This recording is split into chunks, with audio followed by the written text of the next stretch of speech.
In this video I will tell you about top 10 things you didn't know about Diane Keaton. If you like the video, subscribe my channel. Diane Keaton is well known for her work on screen and behind the camera as a director and producer. She started acting in the 70s and has now appeared in nearly 50 films. The beloved actress is turning 71 on January 5th, so here's a look at 10 things you probably didn't know about her. At number 10. Childhood.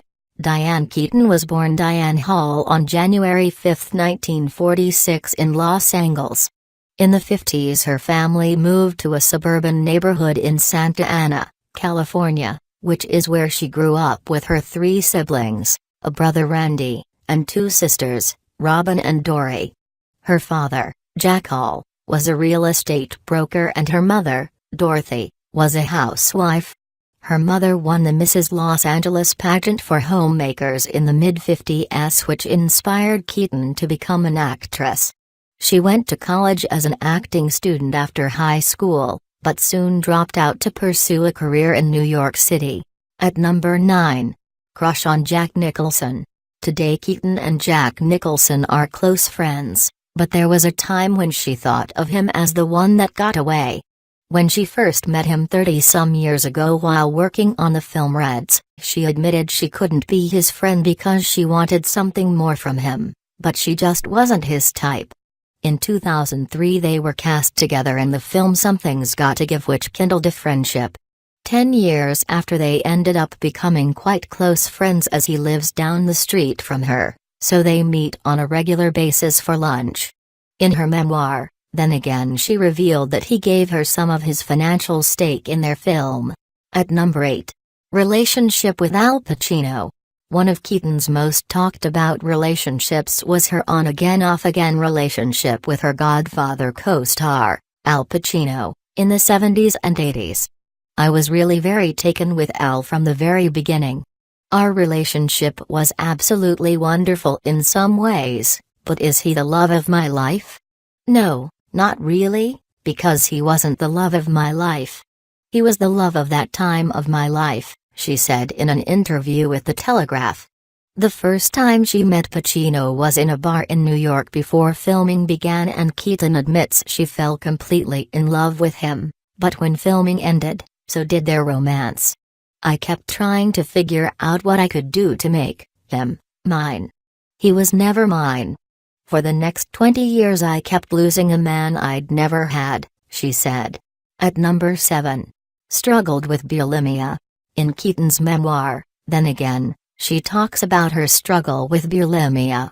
It started when she was offered her first gig, Hair, on the condition that she lose weight for the role. I don't think it was called bulimia then. It was just this trick you could do. It's a horrible problem, she said. At the height of her illness, Keaton recalled dodging dates with Alan so that she could stay home and eat unimaginable quantities of food, then make herself sick. The demands of bulimia outshone the power of my desire for Woody. At number 6. Designs houses. Keaton has many creative and interesting hobbies like photography, singing, writing, but some of the more surprising ones is buying and fixing up homes, then selling the properties for a profit. She's had some pretty high-end clients like Ryan Murphy and Madonna, who purchased a house from Keaton in 2003 for $6.5 million. She has now bought and resold several mansions in Southern California. At number 5. She's eccentric. Just by looking at her style, it's clear Keaton is a little bit eccentric. She loves to do things outside the norm. She even admits she's a bit of an oddball. I'm a bit of an exhibitionist. I do things that are a little bit off the beaten track. This kind of creativity was ingrained in her as a child, and even described her family as extremely eccentric when she was growing up. Her self-deprecating humor and quirky sense of humor crosses over into her fashion sense and surprisingly became a bit of a fashion icon in the late 70s. At number 4. Relationship with Woody Allen. One of Keaton's most famous relationships is with the iconic director, Woody Allen. He seemed to have the most lasting effect on her, as they still remain close friends today. I still love him, There are some people who stay in your life and it matters and they are in for the long haul. We talk often on the phone. The couple met when she auditioned for his stage production Play It Again in 1968. She has since admitted that she was in love with him long before they met when she used to watch him on TV as a kid. Her strong efforts paid off and the two dated for a solid 5 years before breaking things off in the late 70s. She eventually won his heart and he even credits her as his muse during the early years of his film career. Over the next 20 years she appeared in 8 of his films. At number 3. Insecurities. Keaton described herself at the age of 11, hating what she saw in the reflection of the mirror. She started wearing makeup in grade 9 to improve her beauty and at the age of 14 she slept with a bobby pin on top of her nose in hopes of flattening out a bump. She also said she would practice a series of smiles and exercises with her eyes for 30 minutes each day in the hopes of making her eyes bigger. In her 20s, she tortured Woody by constantly obsessing over her insecurities. I remember Woody saying, "Living with you is like walking on eggshells." I think he said that because I had too much sensitivity. At number 2. Adopted children. Keaton has come to terms with the fact that she will never get married, but she could never face the fact that she wouldn't be a mother, so she adopted 2 children at the age of 50. She has a girl named Dexter, who is now 20 and a boy, Duke, who is now 15. When asked about her decision to adopt she replied, "I wouldn't say I knew it was right. I wouldn't say it was the right thing to do.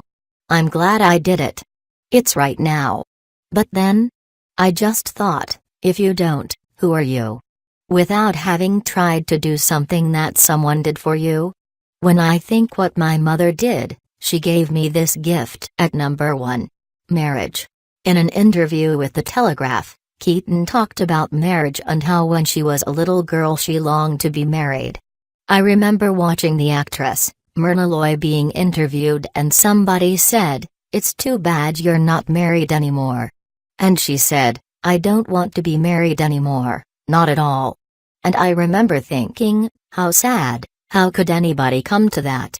So I looked at her and thought, that will never happen to me. But you know what? It has happened." Keaton, now 70, said she could never imagine getting married. For more interesting videos subscribe our channel.